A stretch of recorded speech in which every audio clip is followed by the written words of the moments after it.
Right. We don't have a theme song on this program. I'm not used to that. Yeah. Well, it's also, it's also Mac usually cues us in and all that. So, Yeah. Anyway. Maybe next time I should have said 0 and go or something like that. Yeah. I think Mac usually keeps an eye on the fragments page, and once it goes live, he starts. Yeah. Yeah. We're off our game because it's not our usual configuration. Mm-hmm. That's the thing. Yeah, I'm Adam. I'm the full-on host this week, as opposed to the co-host / interviewing. You get the big boy chair. I mean, you're guest hosting this week. Yeah, basically pulling double duty. So we have the usual suspects here: Kevin, Eddie Fan, and Golix. I'm here. Mm-hmm. I make the wheels go burr. Mm-hmm. So I guess trying to keep the rotation in order. Petty will start with. No, we'll start with you, Kevin. Yeah, I go first, and I have nothing for you other than, well, the AMC was held this week. Good kind of hell, or bad.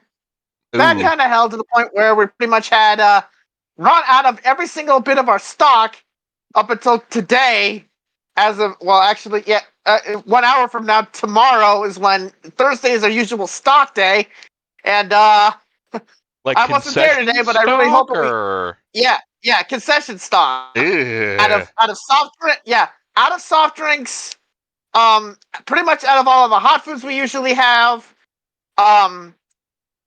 just almost getting close to the edge in terms of popcorn and candy as well. So the riots ensue when you run out of popcorn.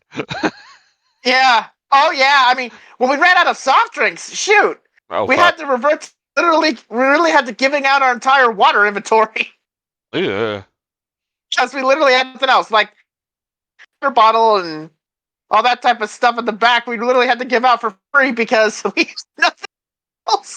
Because the formula that's used in the Coke soda machines completely ran out. Ooh. So yeah, so we had to. So basically, no soft drinks and just water.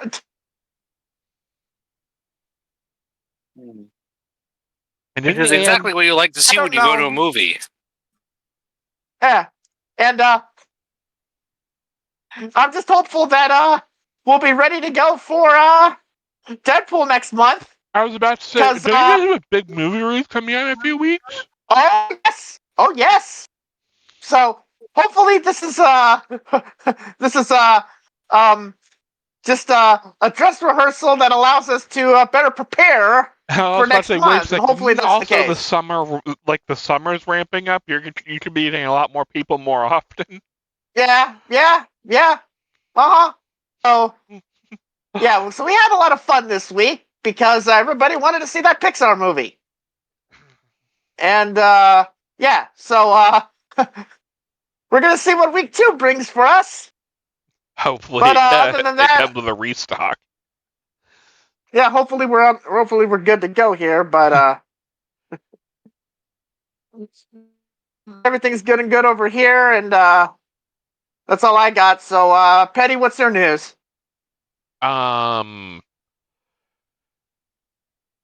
It's been hot up until today, so the pool has been getting a large amount of use. Mm-hmm. So much so that I think I overworked my shoulder, and it is a little sore. So it's kind of a good thing we had thunderstorms throughout the day. So I can take a break from the pool and ice my shoulder, and hopefully I'm good for either tomorrow or the day after. And yeah, I don't think there's a whole lot else going on. I mean, I think I mentioned on this show the Digimon tournament in July. But other than that, I think that's really it from me. So, Alex? Well, it was a hot day today, and it's going to be a hot day tomorrow. I don't like it when it gets to be up around 90 in Maine. Luckily, it's not sticking on and being super hot at night. So hopefully I'll be able to sleep reasonably, but I have been using my air conditioner a little bit just in case.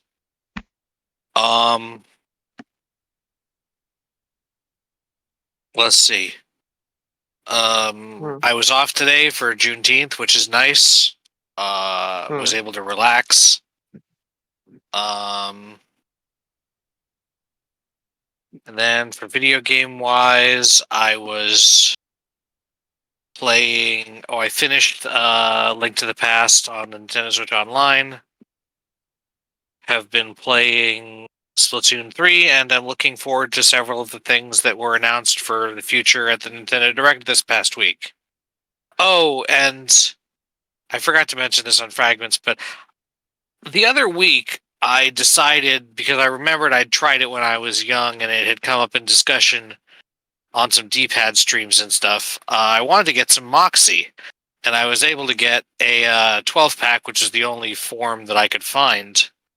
And then I kind of liked it, so I was hoping to get more, but now I can't find it anywhere around here. I'm not desperate enough that I want to try to order it online, but is that some kind of drink? It's a soda, yeah. It's a pretty notable nor'easter soda. I was about to say, I'm guessing it's a regional soda because I've never heard of that. Yeah, it's from New England.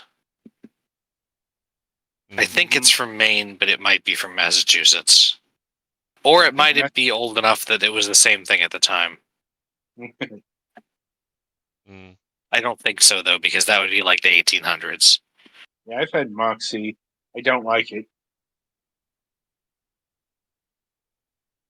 But, yeah, that's about all I got.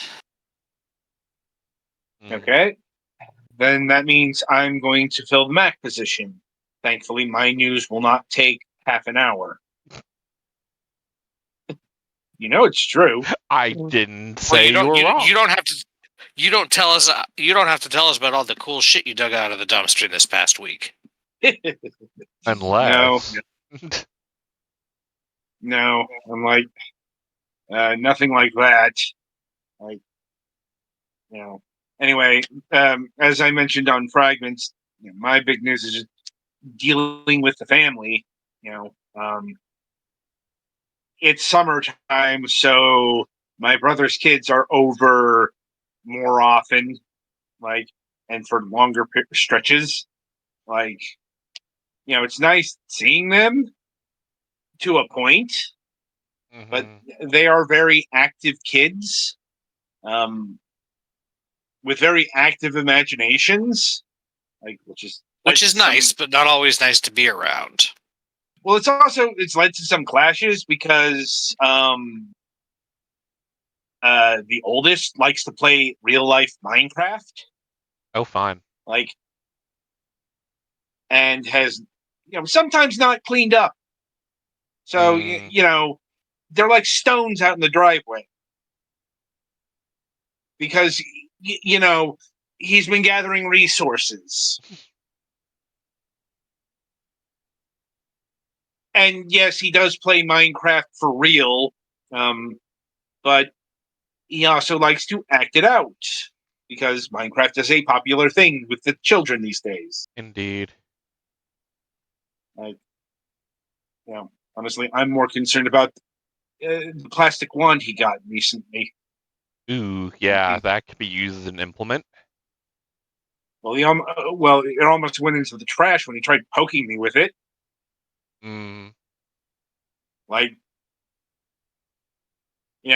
If my brother wasn't there to intervene and just put it in a place he couldn't reach, a lot harder than you might think because he's tall for an 11-year-old.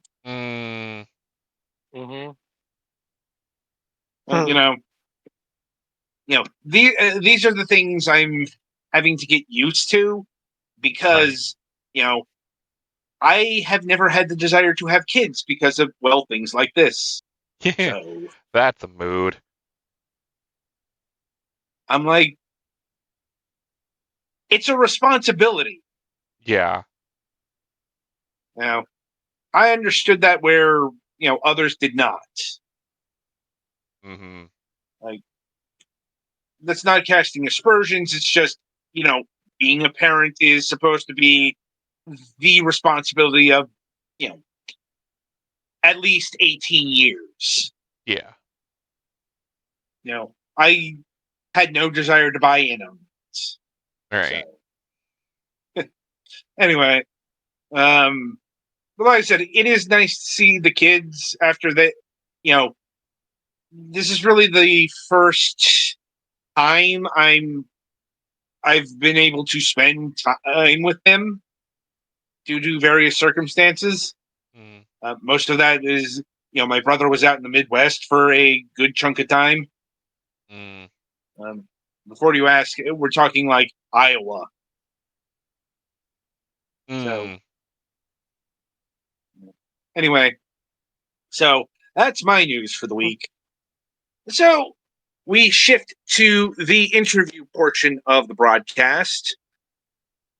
And joining us this week is Zach Chapman, comic book creator. Hi, how's it going?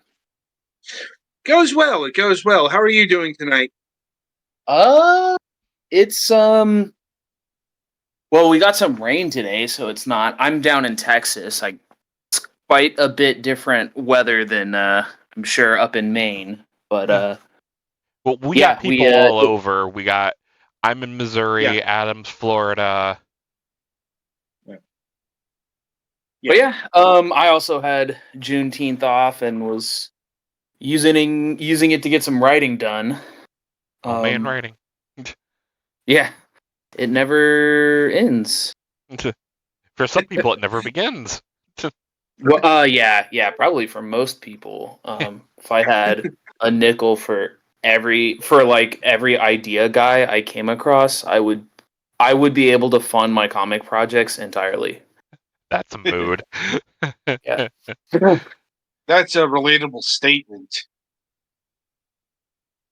But yeah, going well. Happy to be on the show. Indeed.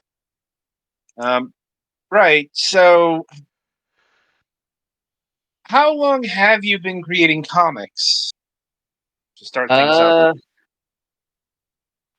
Well, I started attempting to pitch like when I was right out of college, so 2011. But I took a long break because like my pitch didn't really go anywhere. My first pitch, but then I started taking it seriously. 2016, 2017. So I've been making comic books consistently and ramping up the comics that I make year over year since around 2016, 2017. And that started with basically the book that I just finished kickstarting, which is called The Spellslinger. It's a weird Western book. It's based off of some short stories that I optioned almost a decade ago now. Then adapted it into a comic book and with art from Ben Turdick, and then kickstarted that. Yeah, so when you were talking about earlier on your earlier program, like how long it takes to make games, how long it takes to make content, like, it takes years and years. And it took the Spellslinger project, like 6 years to make, I want to say 5 years, something like that. But yeah, now it's like out in the world, and it did get picked up by a publisher too. So, and it was a good deal because I got to do my version of it, and I got to kickstart the thing that I'm sending out to people, which is like a full graphic novel, and then it's getting serialized. Basically, it's the exact same story, but it will have different covers, and that will be coming out in November. So it will be at your local comic shops if you're into buying floppies on Wednesday evenings. That does seem to be a preferred methodology of the indie comic circuit, along with digital. Yeah, I would say I think it's my preferred approach now because when you kickstart something, you're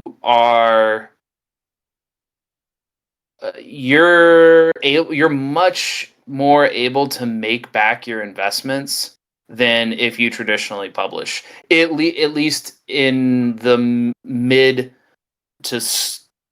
the mid-sized publishers, they don't really give advances. The amount of money that you have to make for the projects to break even, because there's so many different hands in the pie, like between distribution, the publisher taking 50% or more, and the retailer taking 50%.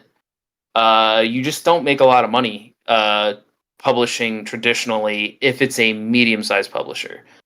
Big publishers, you can make some money, so that's a little bit different. When I say big, I mean like basically like Image. Right, the big four. Yeah, maybe even like Dark Horse. Dark Horse doesn't do great advances, but I'm not sure if you. Dark Horse, you're probably not going to break even, but they do give you a little bit of money, so that's nice. But a lot of these publishers that are medium sized that have great distribution that sell well, I mean like sell like 3,000 copies issue ones. Right. Which is like I don't know. It's I guess debatable if that's good numbers. If you were selling a novel and you sold 3,000 copies of a novel, that would be amazing.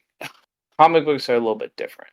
But I yeah, mean, it's good for comics in the modern era. Yeah. Given A Haunting on Mars the sold about almost 3,000 copies. The first issue, and that's my next Kickstarter project. I'm not allowed to talk about some stuff that went down with that publisher, but that was traditionally published. And then I had some things that I talked to you about that publisher, and then I got all of my rights back, and so now I'm kickstarting it, and will actually be hopefully making money.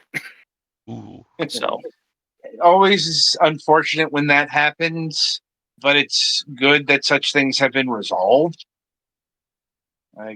yeah, I mean, at least for me, I think mileage may vary on other creators with that specific publisher, which I'm not allowed to say, but you can look at who the original publisher for A Haunting on Mars was to figure it out. But yeah. Duly noted. It's indie comics is a pretty it's a labor of love for sure. Yep. Well, we have indie comic producers of various sorts on the program, and they definitely showcase a passion for whatever stories they wish to tell. Once again, like other fields, it's one of those spaces where doing it for the money is probably not the right mindset. Now some people get into comics specifically to be an IP factory, and yeah, that really doesn't work out most of the time. No, I think essentially all medium-sized publishers and a decent amount of the big and all of the small publishers they basically saw that The Walking Dead, which is The Walking Dead and Teenage Mutant Ninja Turtles are like the example of like what everyone looks at. They're amazing like success stories. They're literally like as indie and as non-mainstream as you could possibly imagine. Like these guys were making violent comics about turtles that were just like rip-offs of X-Men, you know, and Daredevil. Yeah.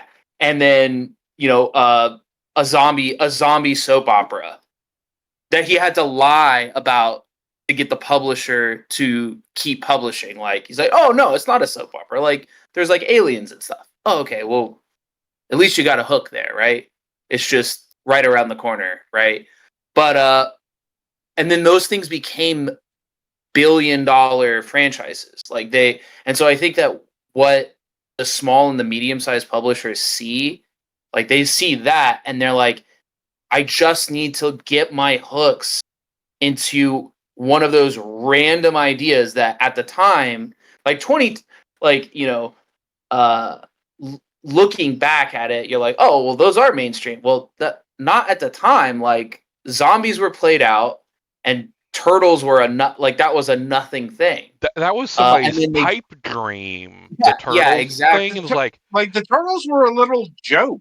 Yeah, like you know, it was a satirization of specifically Frank Miller's Daredevil run. Yeah, like, and also both things didn't get big by being comics. I mean, they got big by being other things. Yeah. Turtles was one of those things like it did okay as a comic, but it didn't really sprout wings until the first animated adaptation. Like, yeah, it did incredibly well as an indie comic in the 80s, which, you know, numbers that if you got today would make heads explode. Yeah, no, that first issue, it sold out. I think the first print run was a small print run of like 4,000. It sold out. The second print run was 60,000. 60,000. And it sold out. And that now, 60,000 now is really, really good numbers for the big two. Well, it's not really, really good numbers, but that's pretty dang good numbers for the big two, non-indies. You know, so that would be like something like an issue 1 of a new run with like a popular writer and artist would sell like that, which is insane. You know, like that the two unknown people whose art is of dubious quality at the time. I mean, I find it endearing, but like it's definitely an indie look for sure. It was an acquired taste for the time. Yeah. Yeah. Like, well, you know, it was very, it was very raw and underground. Like, it's the complete opposite of what people think the turtles look like in popular media. Like, you know, especially the 80s cartoon. Yeah, I think that's why when you look at all of these agreements, I'm not talking about mine specifically, legally wise. But if you look at these agreements from small, medium, and probably a lot of the large publishers, you're selling multimedia rights. You're not, and sometimes you're not selling them. Like when you sign, you're not getting an advance, and they take anywhere. I mean, some of these publishers, forget that one shotgun, 12 gauge. They take like 70% of like multimedia rights, and it's like, what the fuck do you bring to the table as far as like multimedia? Like you're a publisher. In prose fiction, this is unheard of. Like completely unheard of. Like if you wrote a novel and the publisher was like, "Yeah, well, we get like 50% of the video game rights." You would tell them to fuck off. But that's not the case in the indie comic scene. They're just a bunch of fucking vampires. So, am I allowed to curse? Yes, it's fine. It's fine. Mac doesn't like it when we do it in the first 5 minutes, even though that's not how it works anymore. But that doesn't stop us half the time. Yeah. I'm like, well, it's because, you know, so many things have arisen from not just comics, but Star Wars. How Star Wars got big would never happen today because nobody would ever let the merchandise rights lapse like that. Mm-hmm. Yeah. You know, Yeah. It's, That's a good point. It's just unfortunately the megacorps have gotten a lot smarter about admittedly, certain Star aspects of the Wars business. is why they don't let merchandise rights lapse because of what happened with it. Yeah, nobody was expecting what happened to happen, basically, Mm-hmm. and now because of that, things are in place that it will never happen again. Yeah. So unless you got a shrewd lawyer. Yeah. So like all of these small publishers have that in mind, and they're basically just looking at artwork, and they're hardly reading these stories when you pitch to them, and so they're just grabbing up anything that looks cool, and they're grabbing up these rights, praying that they get a hit. Yeah. They don't do they do jack shit in marketing. If you're lucky, you may get focus tested on a few small groups, but that's about it. Yeah, maybe for your like logo or something. I don't know. They're pretty hands off, but they do the thing that's like not awesome. I literally the cool thing is that they put your shit in previews, which is I think that is a cost. It's not much. I think it's like $800 or something like that. For like what they pay for.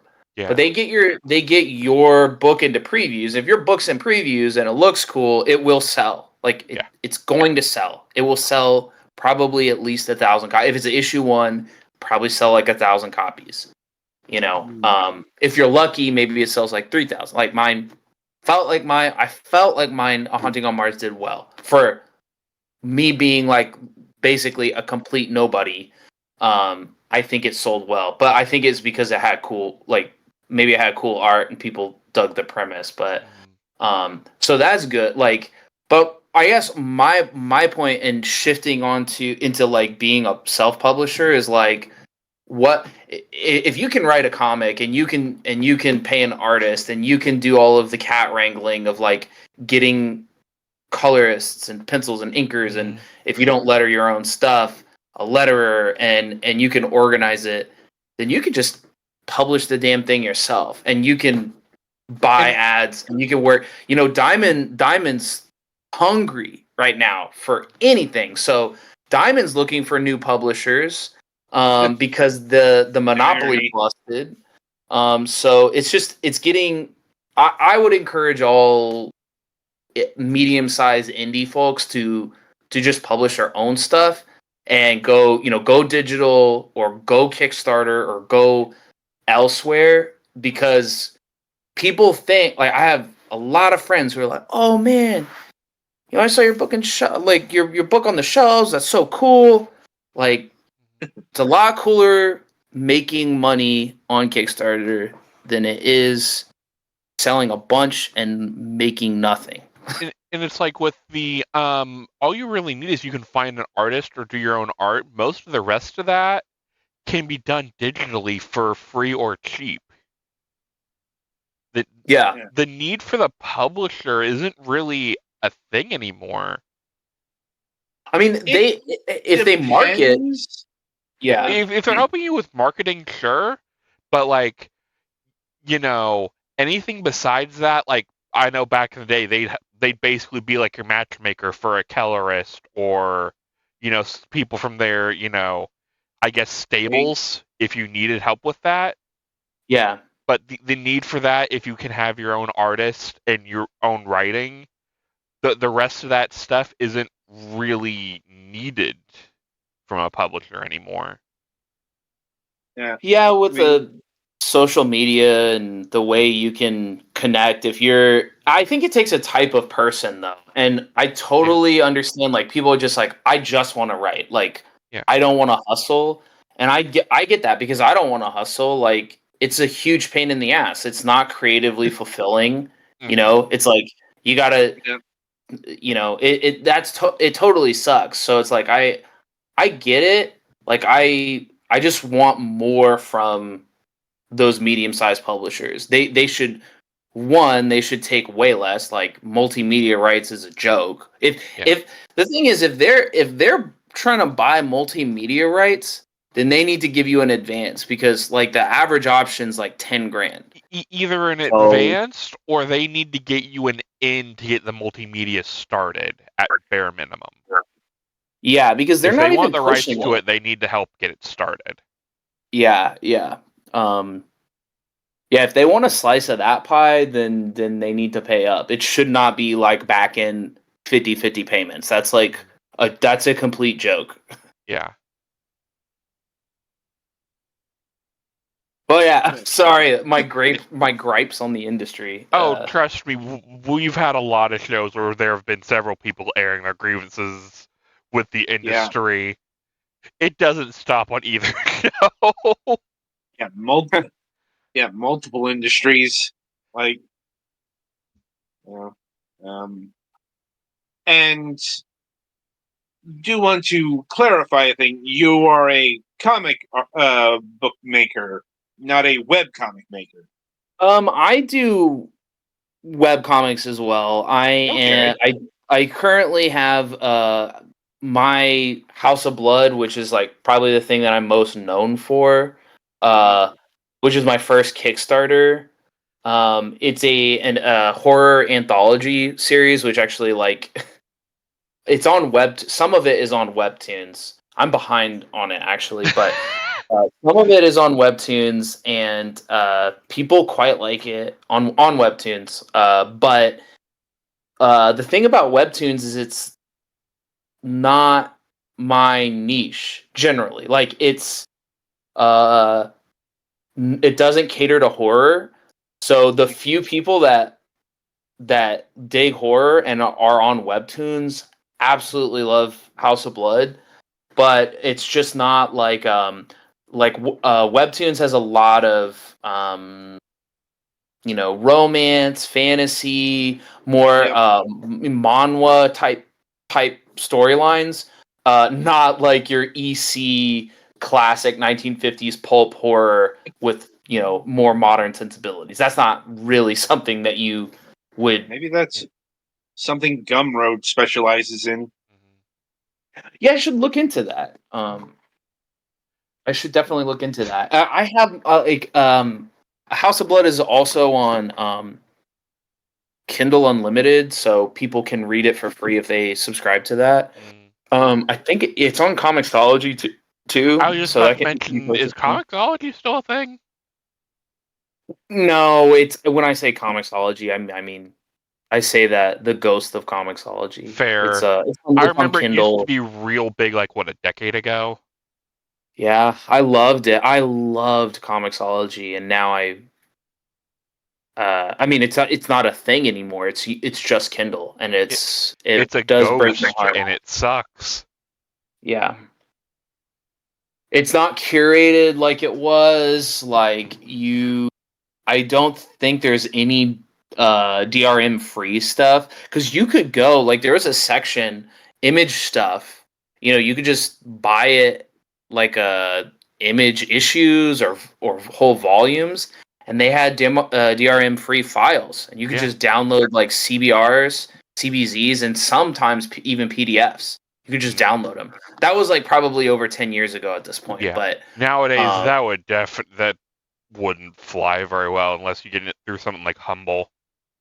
Most places want that DRM to, keep you from not, just giving it to your friends.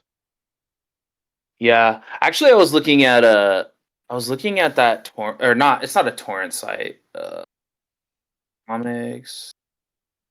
I don't know what the deal is with pirating on this show, but I was looking at my comic on that site. Let me see, and it has. It's cool. It has almost 6,000 views. That seems all right. If I had that many sales, that would be even sicker. Yeah. I mean, it depends on the context in terms of piracy. Like, Yeah, I'm against it, but I wanted to see like where are my numbers at? Yeah. Yeah. Like, I think our general rule of thumb is if you can get the work, support the artist. Or if it's, Yeah. not available legally, then yo ho ho and a bottle of rum and all that. or if it's the choice between piracy or oblivion, I'm gonna choose the Black Flag here. Yep. And I would say if you do, you can go ahead and pirate the first issue of my series. I'm actually going to be offering a free download of it on the launch of my Kickstarter for the first 3 issues. So issue 1 will be available to read for free for everyone, just to as a hook. Yeah. And then Get that first taste, boys. yeah. And then issues 2 and 3 are, I mean, when you buy it, the thing is, like, people who are on Kickstarter, like, I'm like, here's your digital downloads. And they're like, cool, save them to my hard drive, but I'm waiting like 2 more months for you to send me the physical copy so I can read that. So, and that's like most of the people that I've fulfilled to. They're like, cool, thanks. I'm just gonna wait. Yeah. So, because there are people who like the feel of a physical book. Like, I can get the thing of there are some people who like the digital so they can have the original book be, look pretty on the shelf, pristine. And then there's the other side of people who like to have the physical paper in their hands and for reading that over reading it off of a screen. Yeah, I'm at the point where I have too many books on the shelf. So, but I'm also like addicted to buying comics. So I go into the shop every Wednesday and I buy my comics. I hate floppies, but I still buy them. Floppies are like single issues. Yeah. Right.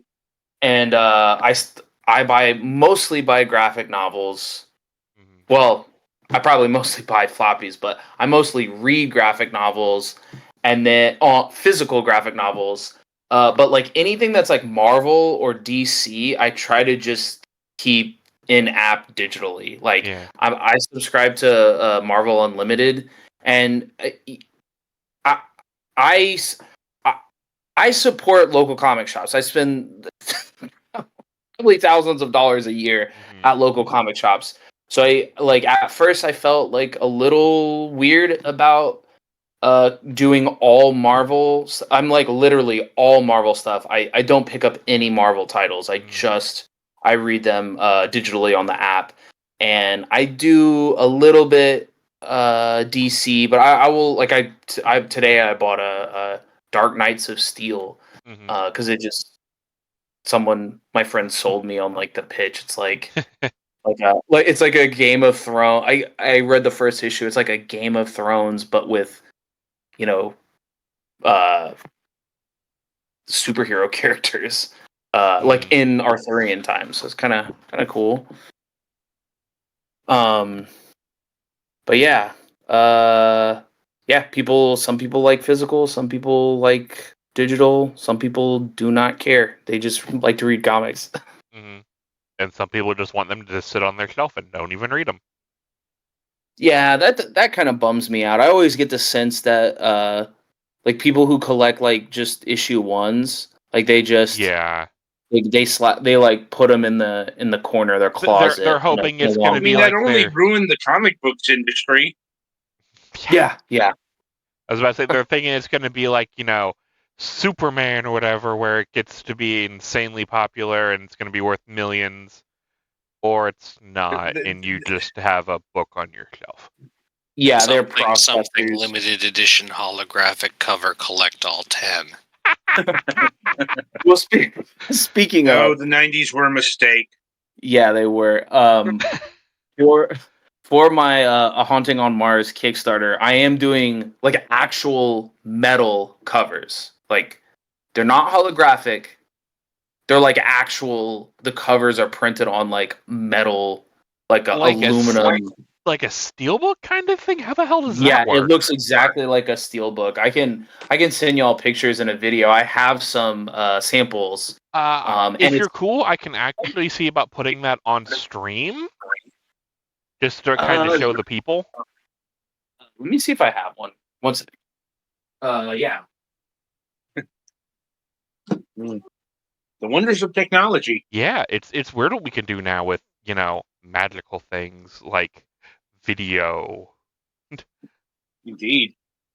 Like, Sorry, I have to like rifle through all of my stuff to like find It's these. fine. it's just a form of live research. Yeah, it really is. I was just trying to make the live research a joke. Hmm. We just have to hold the line. Stretch for time, boys. Shit, we can't do that because we're not on camera. Like, Yeah, no dead air, right? That's the. Yeah. I mean, I can show you covers of stuff that aren't metal. Mm. that'll work too. Do you have is there a company you're going through for this, or are you just like self-making these? Sorry, is it? I'm self. I'm going through comic impressions. Mm. They have metal. Like they offer that. They don't say that on their site, but because my previous publisher uses them and they printed metal covers, I knew that they had them. So I like reached out to the guy and I was like, "You have metal covers, Bro, I know metal." what you have in the back lot." Yeah. Give me I some of mean- that good shit. Give me that stuff that you got hidden under there. Okay, this is going into a whole weird area. Meanwhile, me and the guest are mind melting over here.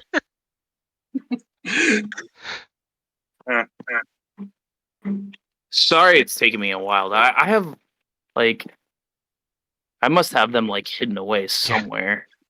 But yeah, well, what kind of comics? What kind of comics are you guys reading? What kind of comics are you guys into? I'm mostly into manga personally, but that's just because I haven't had time to keep up with comics, like Western What comics. manga? What manga are you reading? Right now, Yeah. I'm reading the new Digimon card game one.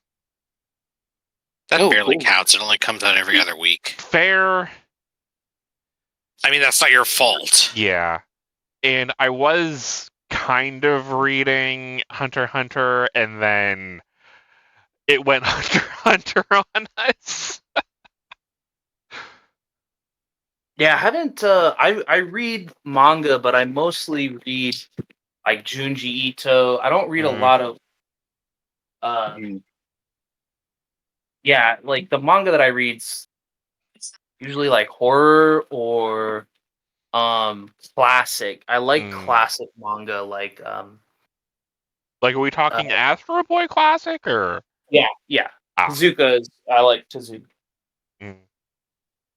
I mean, to be fair, you can't get much more classic than Astro Boy. I mean, Astro Boy is Astro Boy is cool, but Tezuka did a lot of other cool stuff. Yeah. That's probably my most known example of his work, though.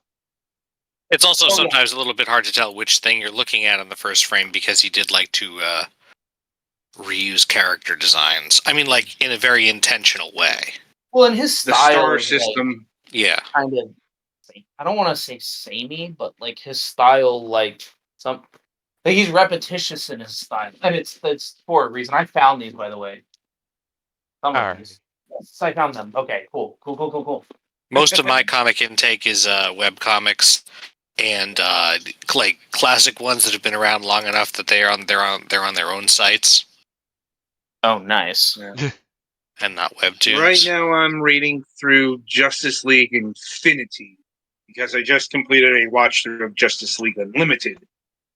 Oh yeah, that was the one that linked up with. I was like, wait a second, I vaguely remember this one.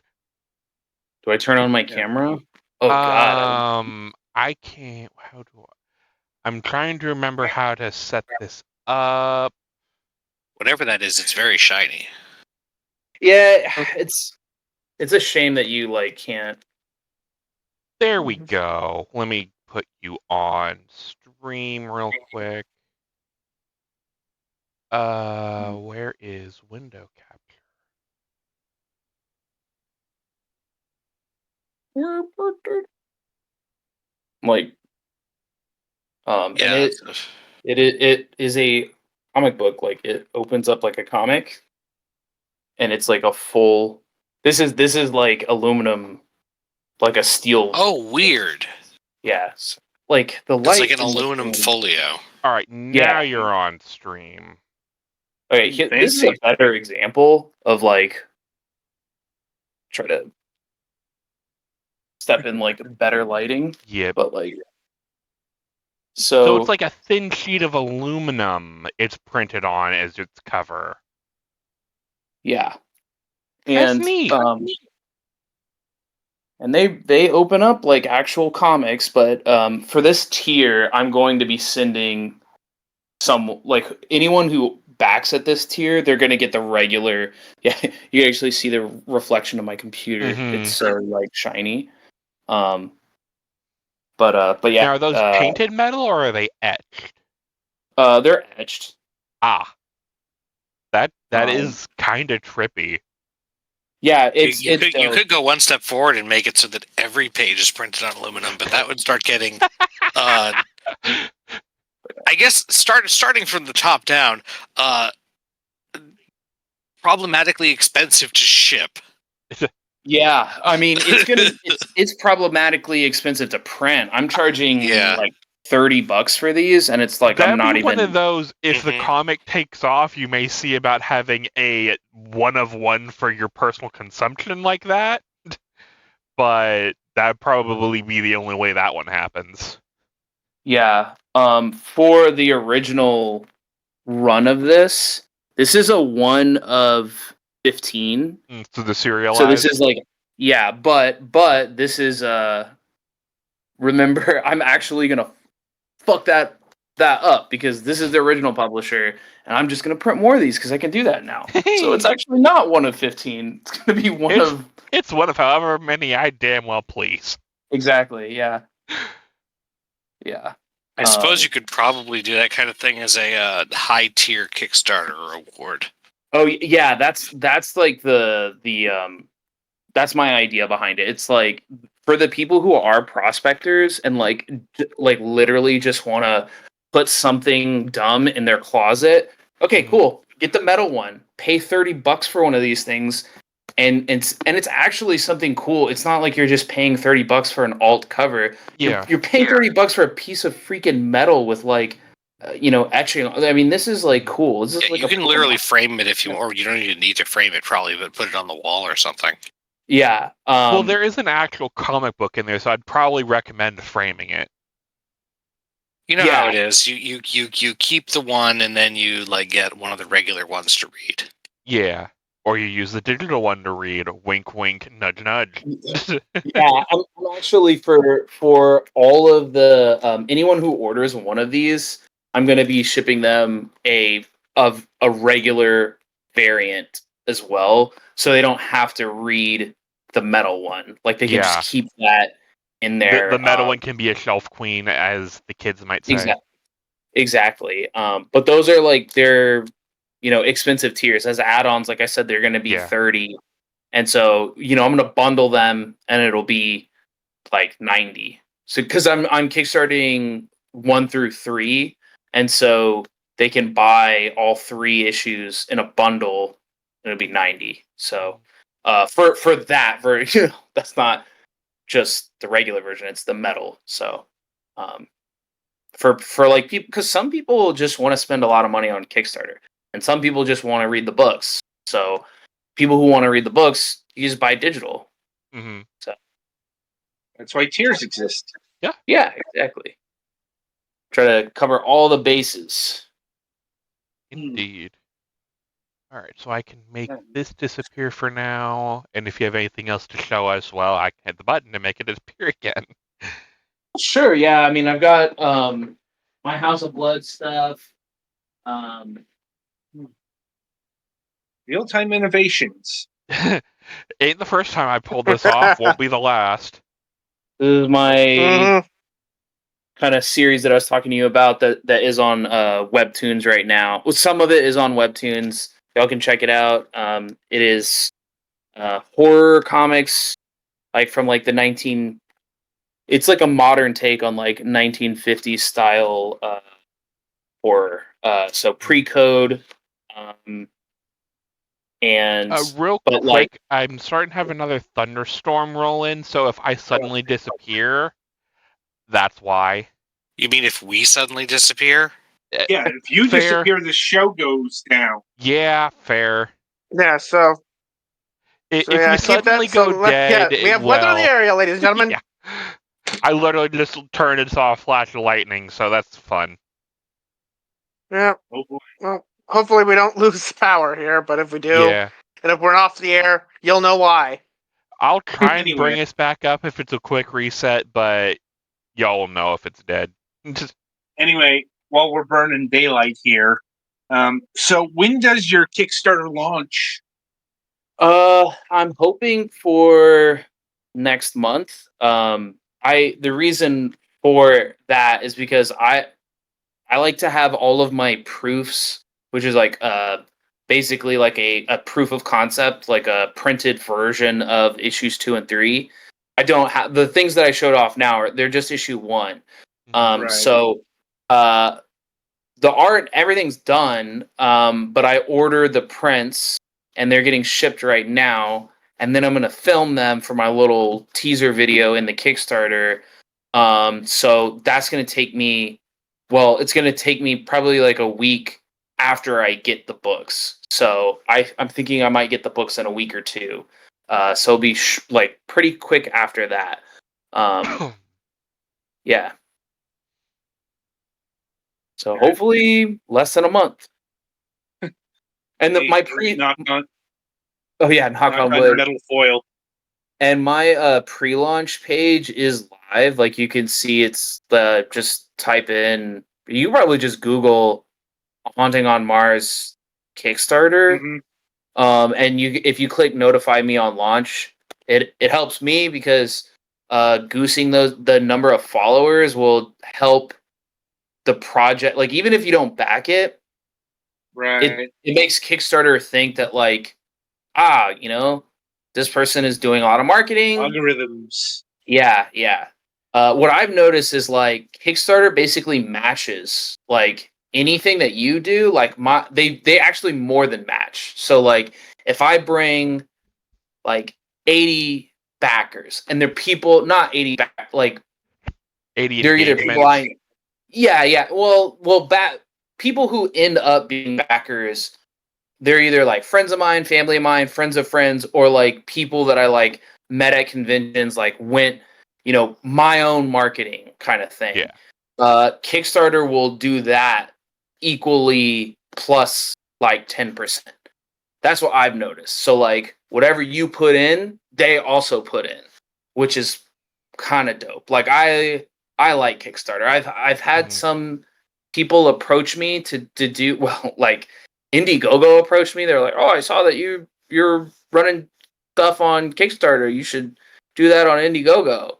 It's like I don't think Indiegogo like promotes stuff like Kickstarter. Like the number one thing on Kickstarter is board games. The number 2 thing on Kickstarter is comics. Like it's a huge thing for comics. It's like that's like helps the platform run. So they're highly invested in promoting that stuff within their platform and also outside of their platform. So but I had like Zoop reach out to me, which is just a comics only crowdfunding platform, and I was just like, I don't know if you're gonna bring what Kickstarter brings. and it sucks because like Kickstarter, they're bigger, they're the bigger fish, and I always want to go with like, the underdog, but when it's my Typically, project like, on when the people- line. Yeah, Yeah. typically when people don't go with Kickstarter, they go with Indiegogo.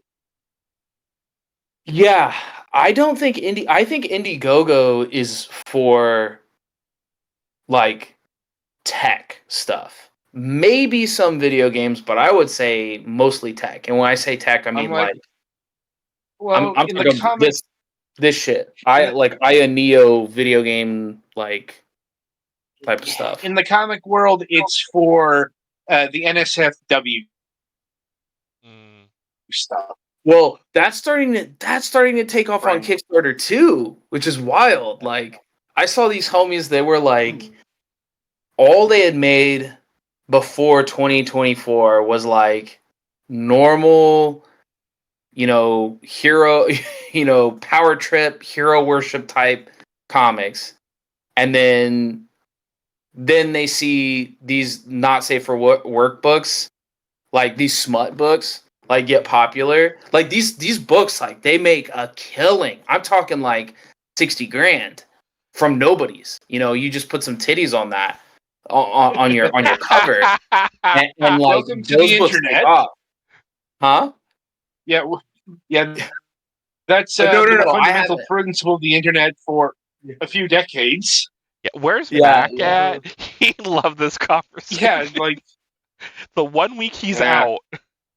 But I'm not like, I know. personally, like my aesthetic is like I don't read comic books for those reasons. Like Yeah. I could get Right. that outside of my entertainment. So personally, I'm like I like my normal whatever, like crude comics. So but yeah, they're huge now. I feel like if I just took a Haunting on Mars and I just like had the Turned it into a main- humping on Mars and make a killing.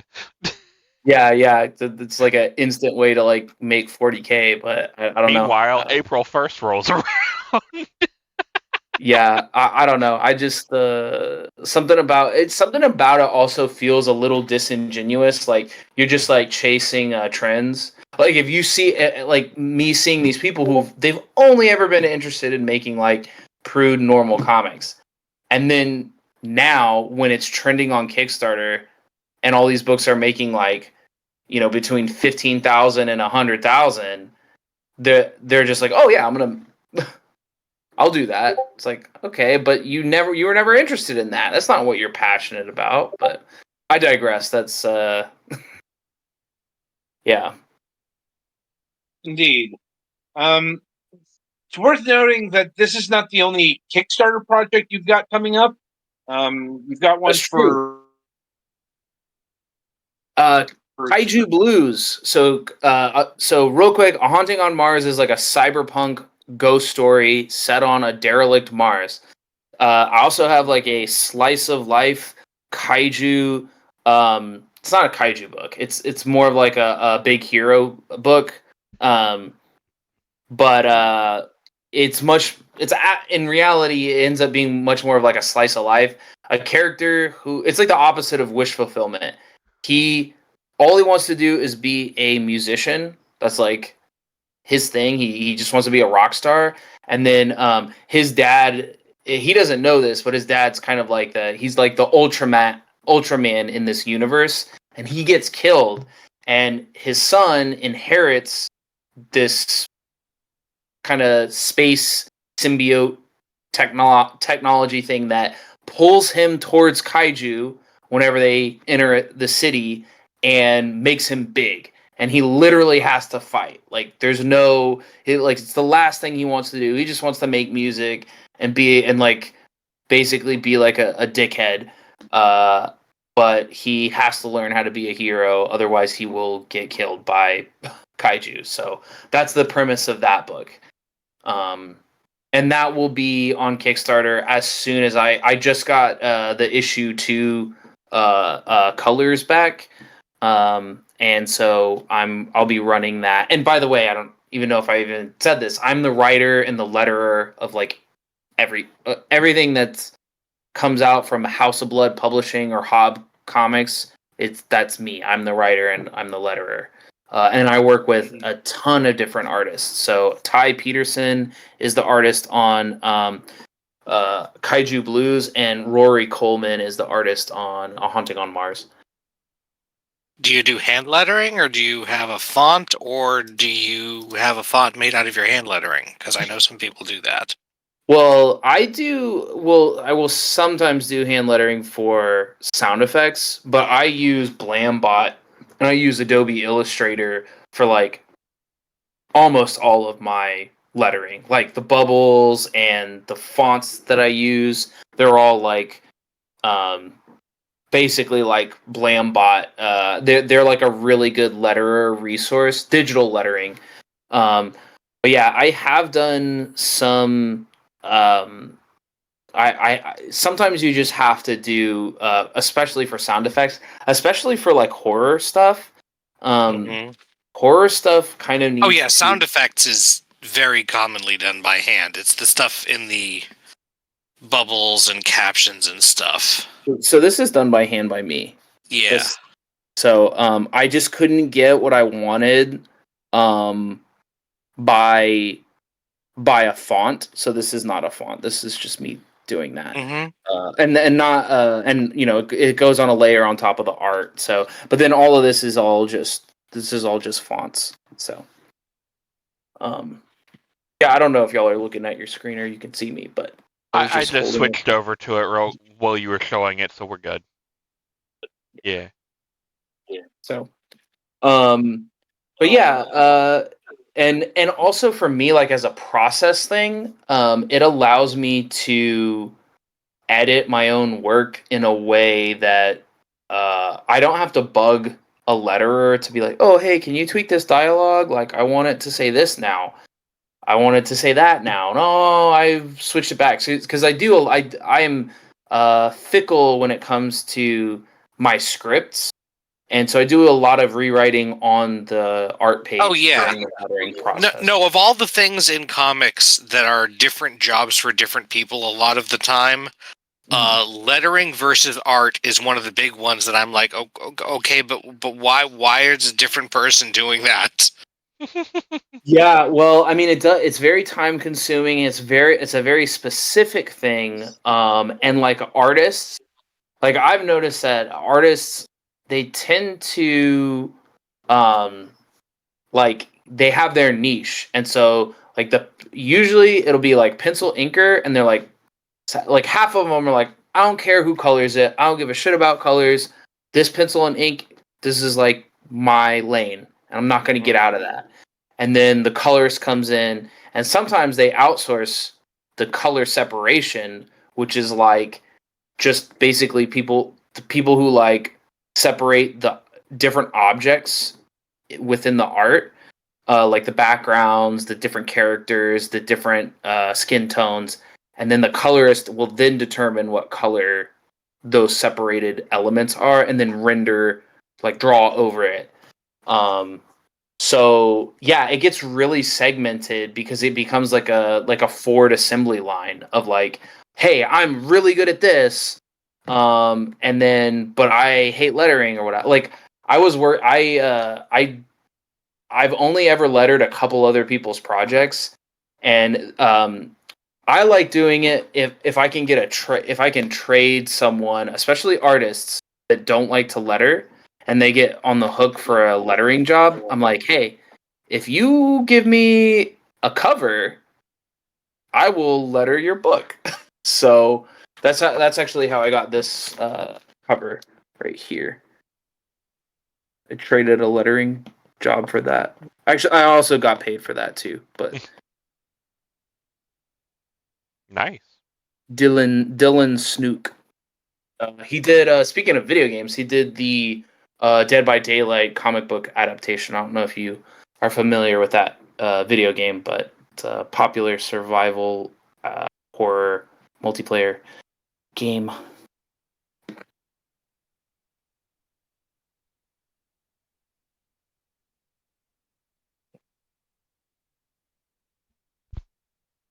Is everybody else there? Or Yeah, No, sorry, we just I had one was of those. distracted. I was just looking No, like, I was just did making sure. I drop? No, just wanted to make sure everyone got the things that they wanted to get in before I asked another Fair. question. Anyway, so are there any other major projects that we should be aware of?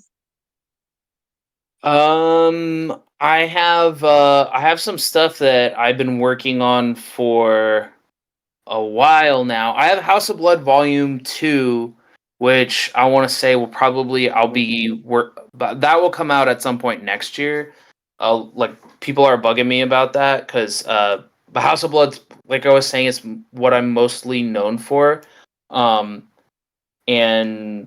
people want the second volume of that because they're actually the stories continue, like they're sequel stories within the anthology framework, so there's like kind of some main characters, so that is in the works. I'm like very busy trying to get that done with all my other projects.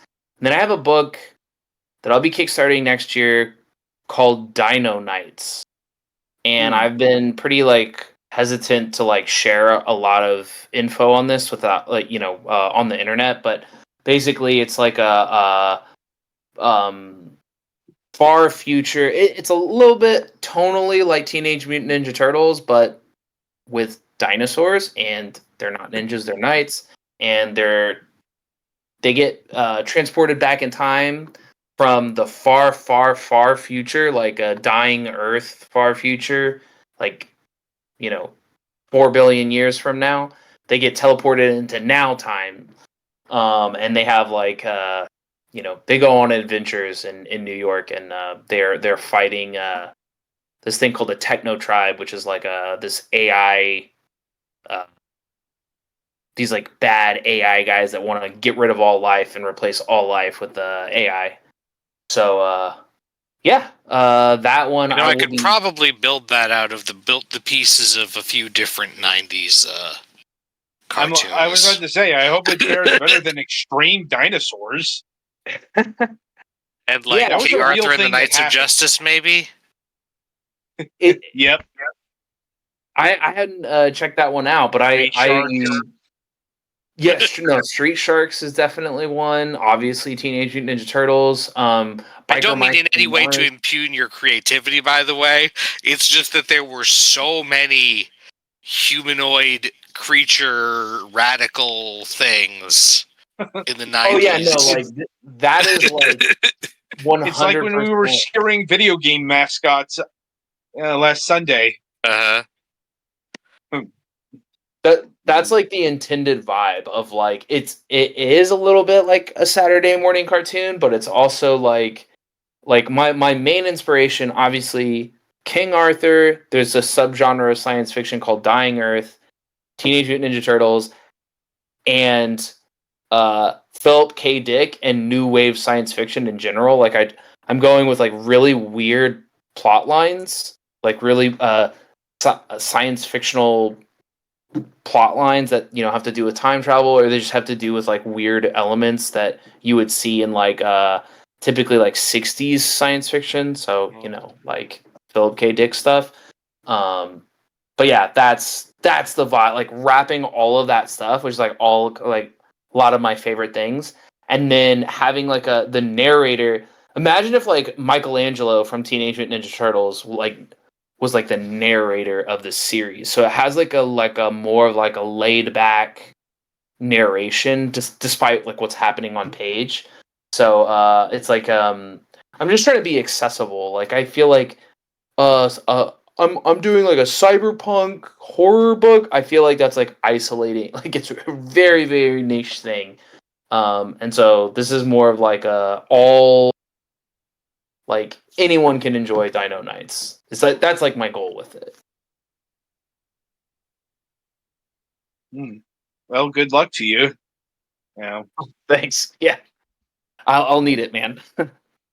I have 3 issues fully done, and that's like my like thing is like I try to get as much of the work done before I start going into like marketing mode and Kickstarter mode and shit. So I do have a lot of the work done. It's not necessarily ahead of me, but I have to get through the current backlog of Kickstarters first before I can get to that. Once again,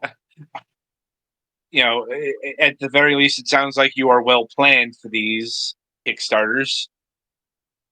Thanks. More than we could say for some other people. We're not with us this week. Like, Does he? Do you have your co-host that does Kickstarters? Yes. Like, they have been of various successful paradigms, let's say. Like, anyway, so Zach, I want to thank you for coming out and talking with us about your comics and your Kickstarters and your, plans for the future. Like, it was very enlightening stuff. Oh, thanks, man. Glad to be on. Indeed. So be sure to look out for the Haunting of Mars and the Kaiju Blue Kickstarters coming soon. You can go to the Kickstarter pages and get notified through this handy link tree, as I put in the Discord. So be sure to check that out today. And since we don't have segue music on this program, this is the part where we shift over to the entertainment news for the week. Right. So let's see. Kevin, is there anything news on the Paramount Global front? Other than the long extended discussion we had last week, no, not really. It's basically we're basically now at a point where we're doing the 3 CEO thing, and we're waiting to see what they're going to do. So it's on that front. Fun times, yeah. So I guess we'll start this session out with a reflection on, I guess early 2000s nostalgia is finally upon us.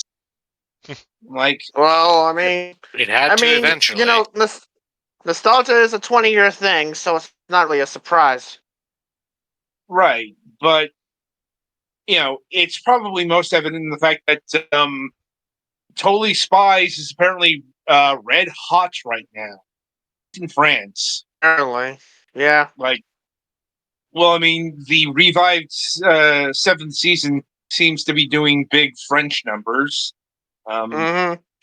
Enough so where it's gotten season 8 already greenlit. And keep in mind, this is just based off of how it's doing in France. It has yet to premiere internationally. Yeah. But the big news out of this particular franchise is it's going live action. I guess it will happen at some point. Yeah, I mean, they're going to be doing a lot of CG work. Maybe, maybe not. I guess yeah. So, okay, this is a bit of a weird one because the live action TV series is coming in from Amazon. It's weird because it's Warner Brothers / Cartoon Network that has its hooks into the cartoon Totally Spies. I thought it was still on ABC Families when I originally saw it. So what the fuck? It's actually been everywhere. Yeah, the season 6 premiered on a network called Universal Kids.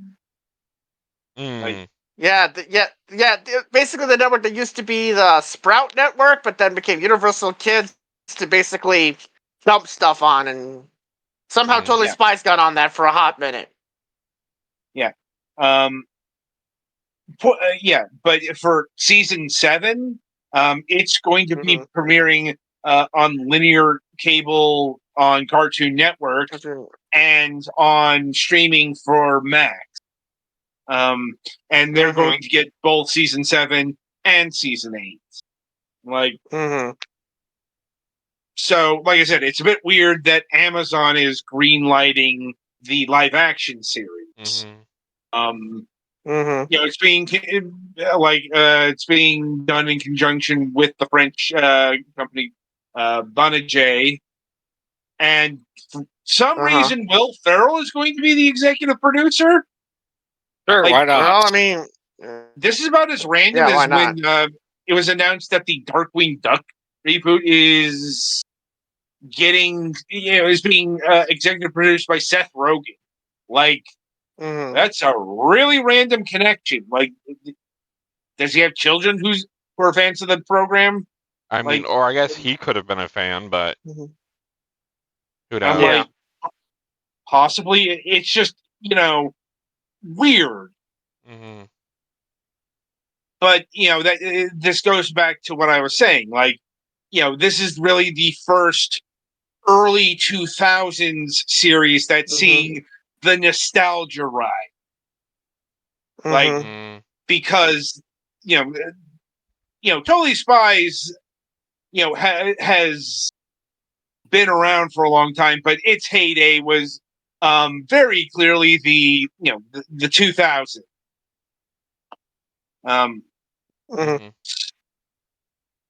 So seeing it come back like this probably indicates we are in for more revivals of this nature. Pretty soon we're going to see Disney. I think they are planning to revive Kim Possible in some fashion. Once again, I wouldn't be surprised if Cartoon Network seems to just be skipping the 2000s and reviving all of their recent hits. Because, it's been announced that Adventure Time, Regular Show, and trying to remember the third one.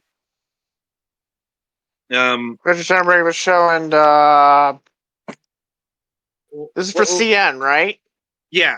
I thought Adventure Time was already in the middle of a kind of soft reboot-ish thing, or they bring Finn and Jake back type reboot. Yeah. Gumball, that's it. They're all coming back in some fashion. And when I say Adventure Time, I do mean Adventure Time proper. What you're talking about is the spin-off Cake and Fiona, or Fiona and Cake. Fiona and Cake, So they're bringing back Finn and Jake Adventure Time. Right.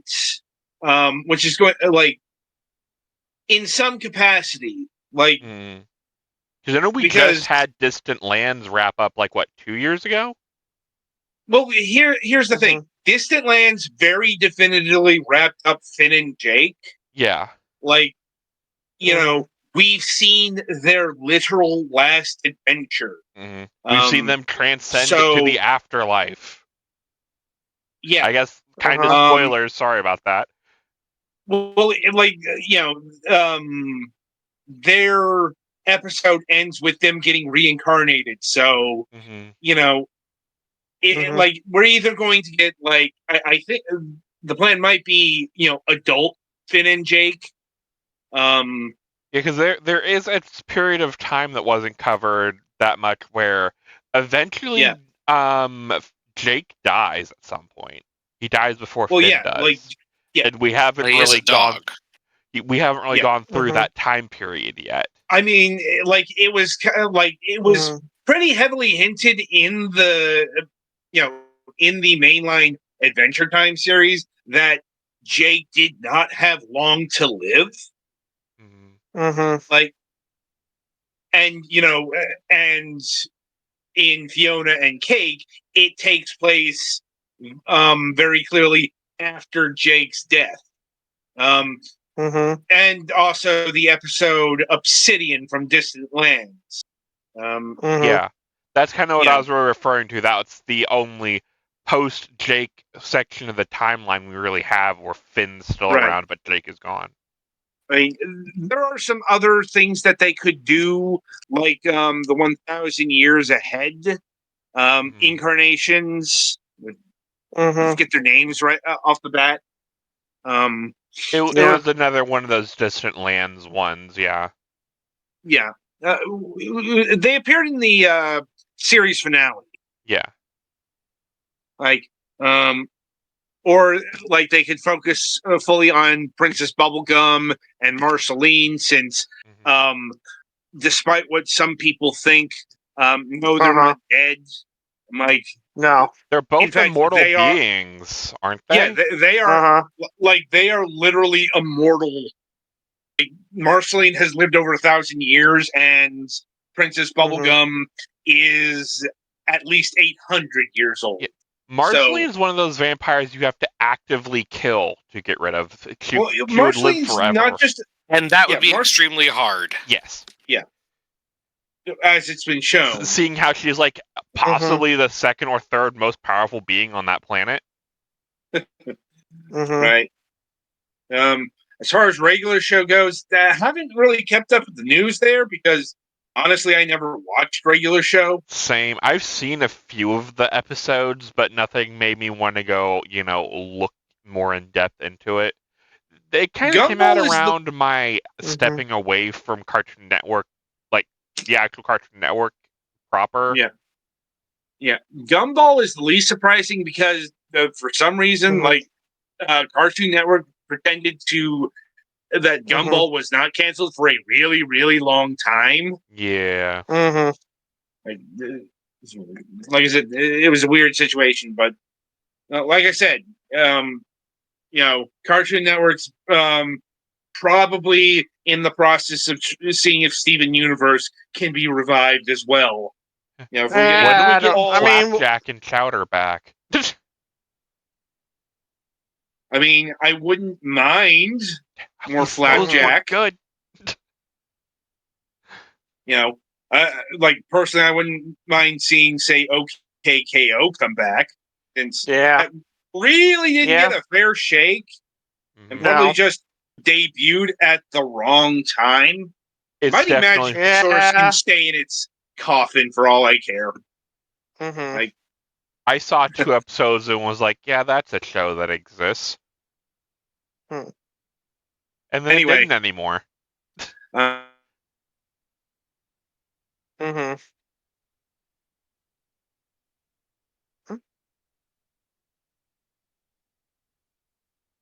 We lose Adam again. Well, you lost me for a little bit. Now you're back. Let's see. You there? Oh, there you are. Okay. Yeah. Mighty Magic Source was just Hyperactivity, the show. Yeah.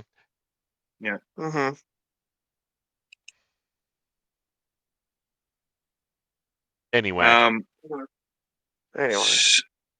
Yeah, so Inside Out 2 has made all of the money. I almost feel like but is it actually good? It seems to be good.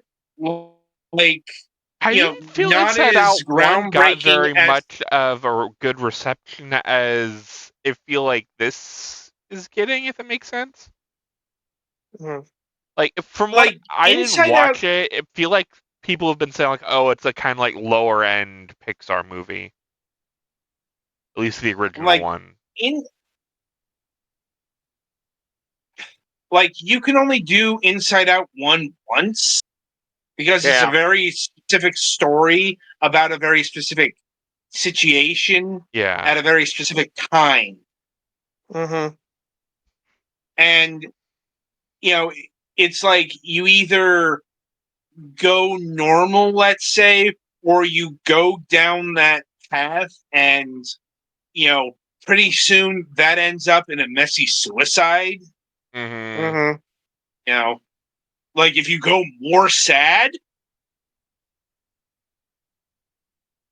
you become dealing with, like, actual clinical depression. Yeah, because this, and I'm trying to remember the probably main not crux. something you want to be failing in a child's movie.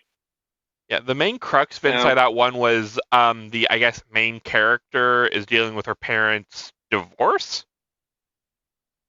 Yeah. I can't remember if it was like full-on divorce or some type of separation. But her parents basically didn't love each other anymore, and she was basically dealing with that and, puberty. Yeah. A bit before, like, she's 11, so, maybe, like, early stages of puberty, like, it's hard she to tell, is a, but it's like, but it's also a few years before teenage years. Yeah. And, like, before the real mess of hormones hits, basically. I bring this up because apparently it's just been announced that the Inside Out franchise is getting a spin-off series for Disney Plus, which, of course, it's pretty standard for, like, the successful Pixar things to get spin-off series. I mean, Monsters at Work is in season 2 now. I wasn't expecting this entertainment report to be so animation focused, but here we are. Yeah.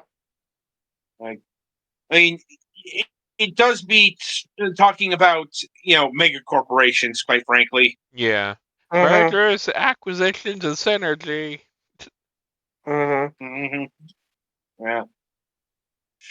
Anyway, and I think that'll about do it for this week in entertainment, and that'll wrap up this episode of MS.